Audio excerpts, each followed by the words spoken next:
Ah, Hello, Daddy Frankie. pwede ba kami pumasok? Oh. Kumusta na po? Mukhang malinaw na ang paningin ah. Lumilinaw-linaw naman na po. Upo po kayo. Oh, sige, sige. Upo ka po. Ayan, lumilinaw-linaw na.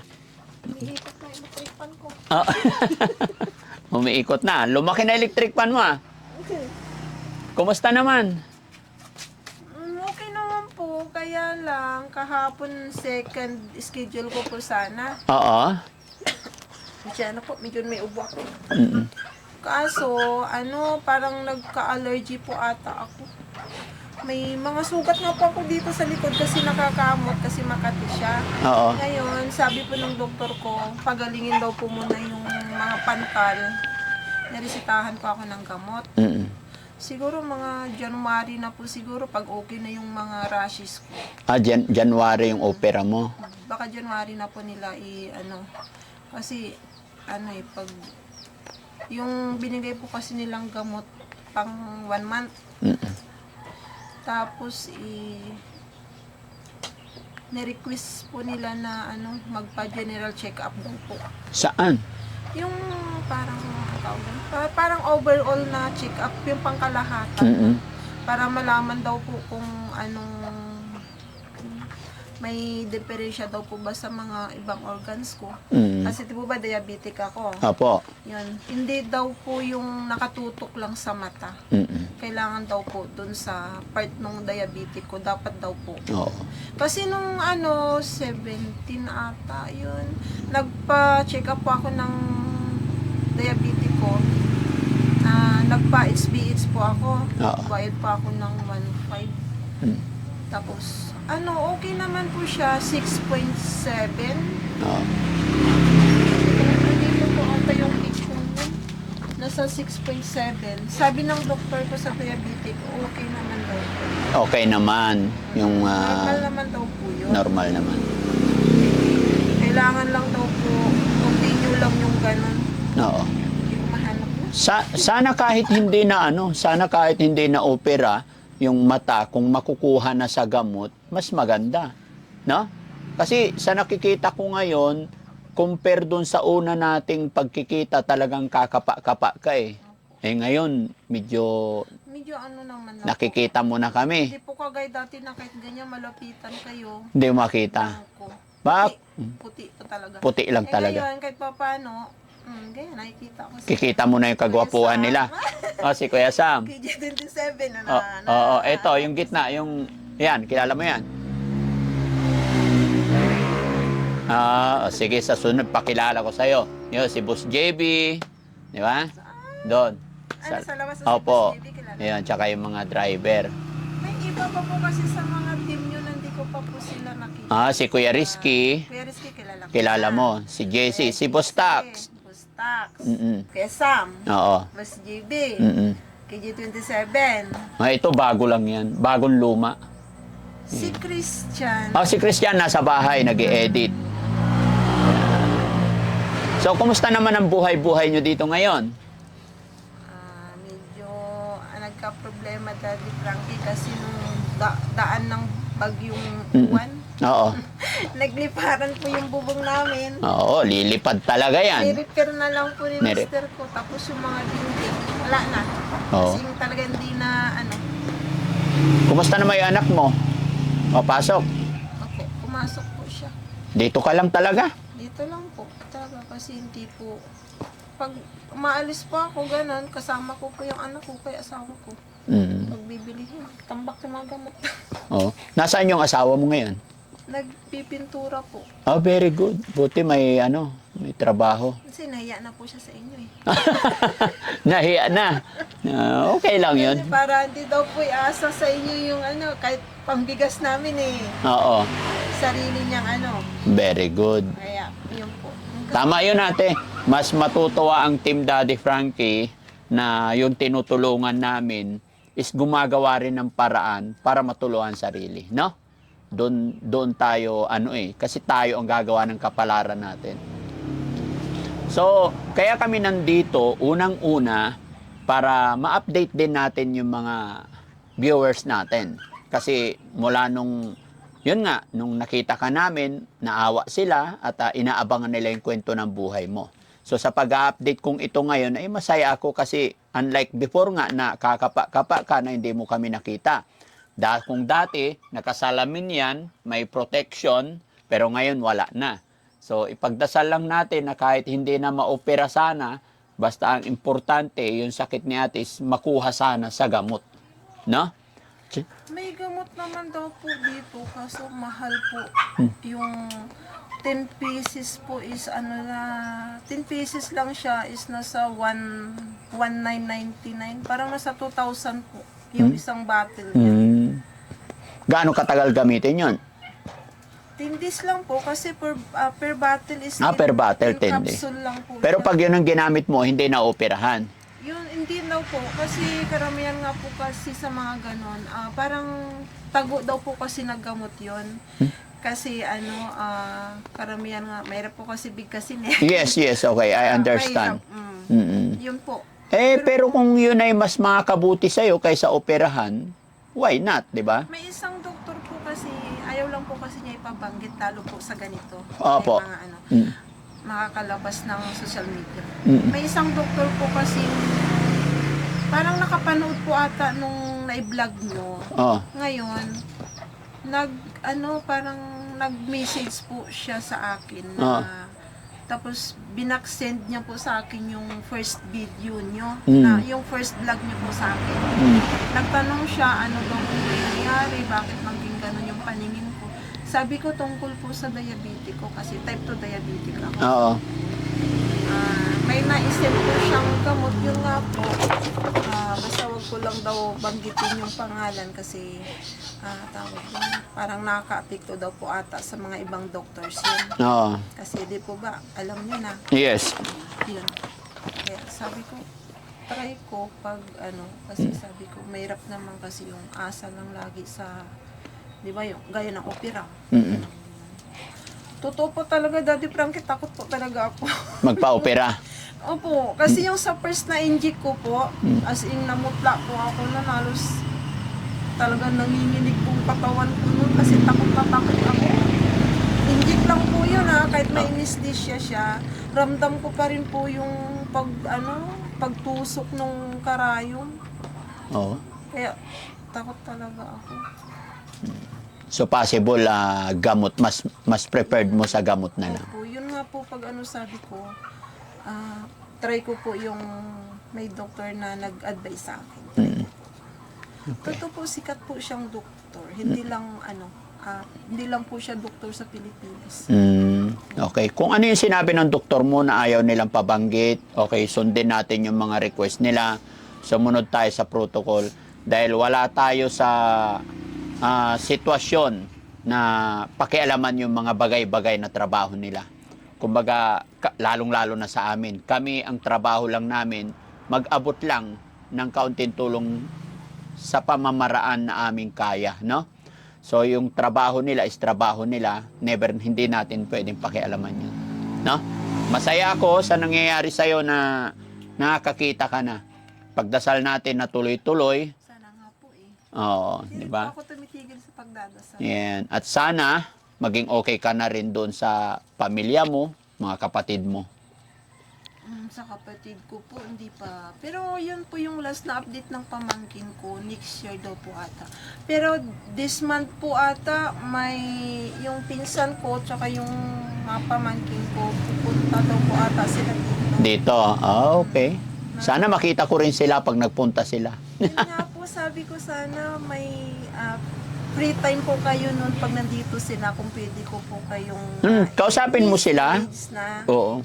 makasama po sila. Oo, kausapin mo sila kung papayag sila na ma-cover ko sila, makausap. Pero kung ayaw nila, wala tayong magagawa. Nasa inyo, nasa kanila ang decision.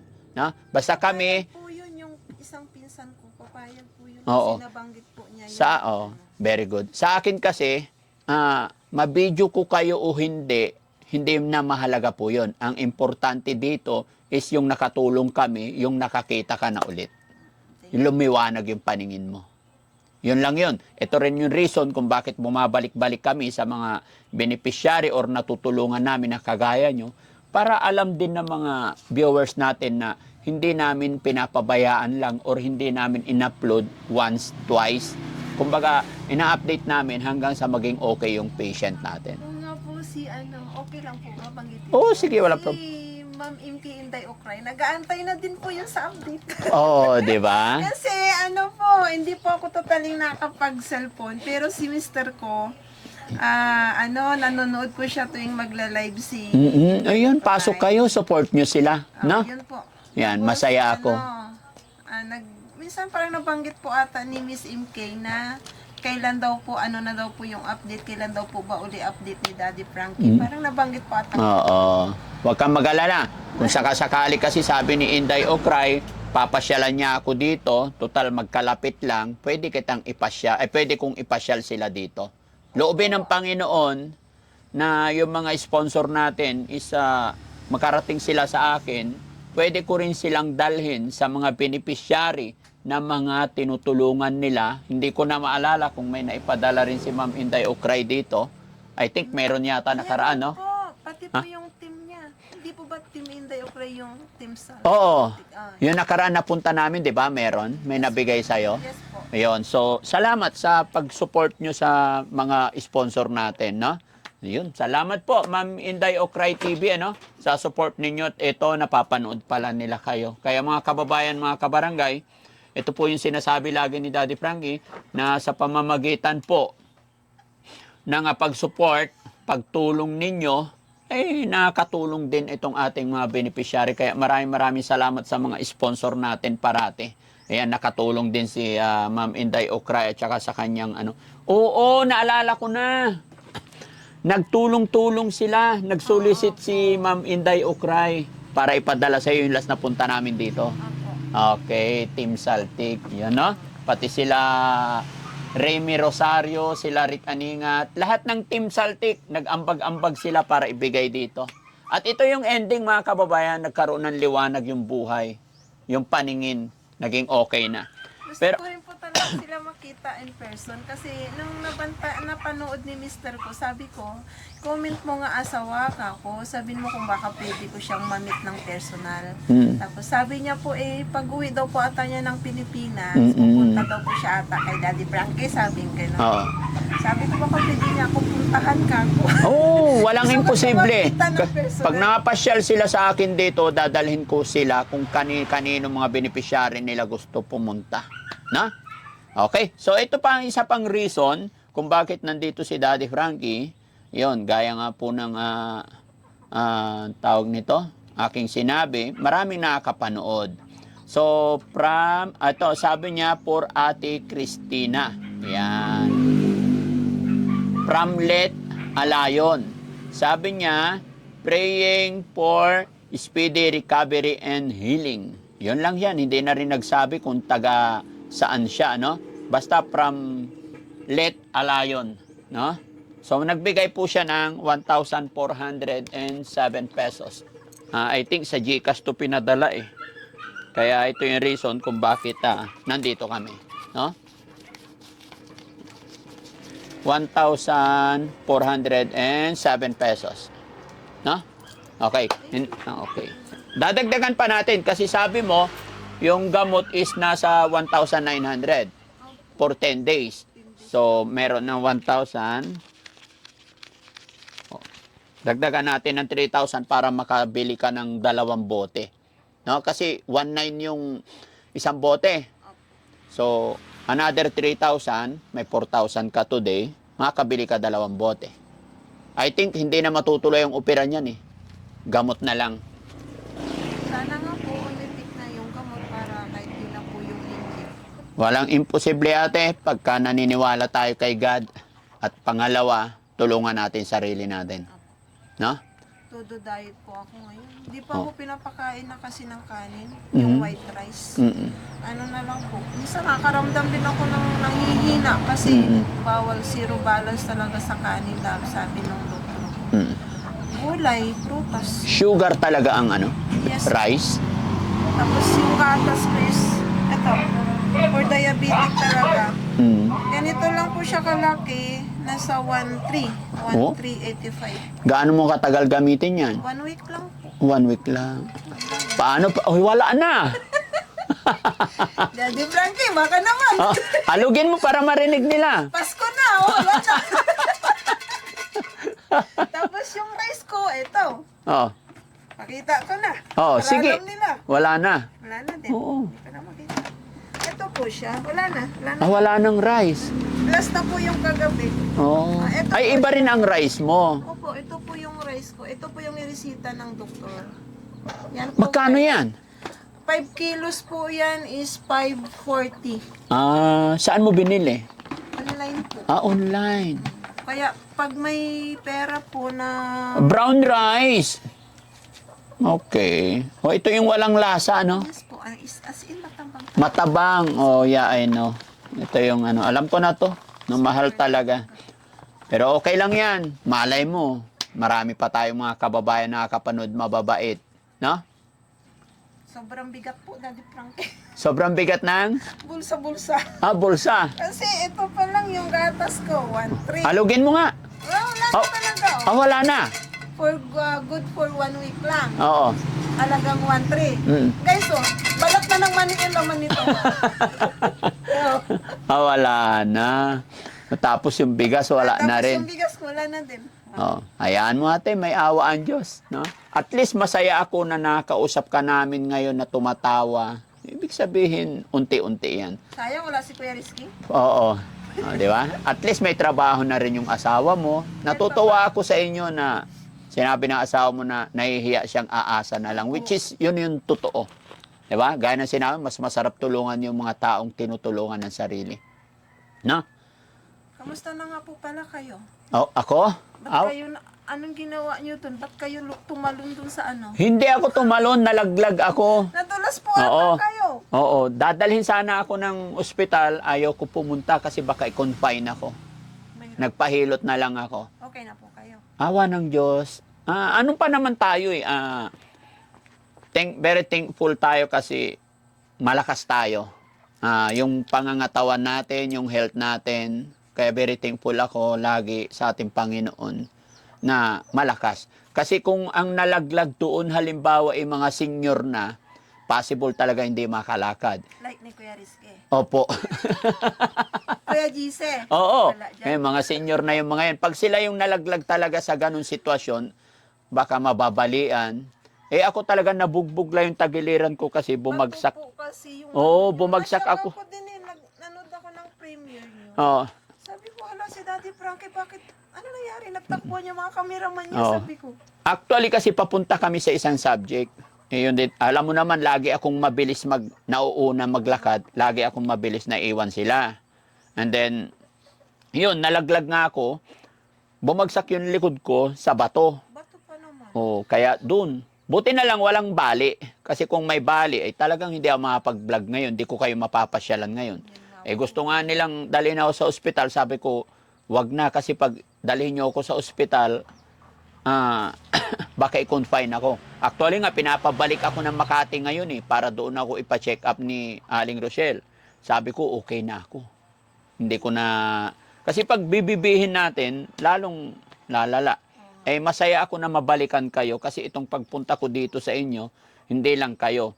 Yung nanay na inoperahan, tapos yung malaki ang kamay na may Ay, si cancer. Ate Malo. Oo, tapos si Hazel. Kayo yung mission ko today. Eh kung pupunta ako ng Makati, hindi kita nabalikan ngayon. Di ba? Kaya thank you Lord talaga dahil medyo, yun, binibiyayaan tayo ni God ng kalakasan. Malakas na pangangatawan araw-araw. No? So ate, hindi na kami masyado magtatagal. Apo. Okay, so ayun mga kababayan, mga kabarangay, kasi gaya ng sinabi, puntahan pa namin si Hazel, si Ate Malo. Pag schedule kasi ng babalikan, sinusunod-sunod ko kasi madami talaga. Diba? Kagaya mo, hinahanap ka ng mga viewers natin. Ganon din si nanay na inoperahan. Kaya very thankful ako sa mga supporter natin. Tsaka sa lahat po ng nag-worry mga kababayan about sa aksidenteng kinalaglagan ko. Okay na po. Medyo naglagay na lang ako ng salon pass konti. At saka yun, Hindi nga po ako naligo ngayon. Hindi po ako naligo kasi baka mamaga or what. Kaya, wag po kayong mag-alala, I'm okay. Pagka-bali naman yun, di na ako makakalakad. Parang nagulat lang siguro yung katawan lupa ko, no? So, yun mga kababayan, mga kabarangay. Kaya sa ating sponsor today, kay Let Alayon, maraming salamat po sa tulong pinansyal na pinadala ninyo kay ate. At yun, sa pamamagitan ng pag-send ninyo, makakabili na naman siya ng gamot. At sana po mga kababayan, hindi po kayo magsawa, tumulong, sumuporta sa Team Daddy Frankie, tumulong sa ating mga beneficiary. No? Maraming salamat po. Saan man po kayo naroroon mga kababayan, Luzon, Visayas, Mindanao, mag-iingat po kayo. Sa mga nagpadala rin ng tulong nakaraan kay ate, sa pangunguna po ni Ma'am MK Inday Okray TV, at saka sa Team Saltik, sila Rick Aningat, ayan, lahat po kasi sila, kay Attorney, ayan, maraming salamat po. Nawa po hindi kayo magsawa. Salamat sa parating nandyan kayo sa likuran ng Team Daddy Frankie. Huwag po kayong mag-alala, magpapatuloy po ang inyong lingkod sa pag-abot, pagbigay ng tulong sa ating mga kababayan sa abot ng aming makakaya. Magandang gabi po, magandang umaga, saan man po kayo naroroon. God bless po. Ate, ano masasabi mo sa ating sponsor ngayon from Let Alayon? Thank you po sa bigay mong tulong. Kahit po alam kong di nyo po ako kilala, na nagagawa nyo pong i-share yung mga pinagpaguran nyo. Salamat po. Sana po i-bless pa po kayo ni Lord. Merry Christmas po sa inyo. Ayan, nakakatawa. Bye-bye po!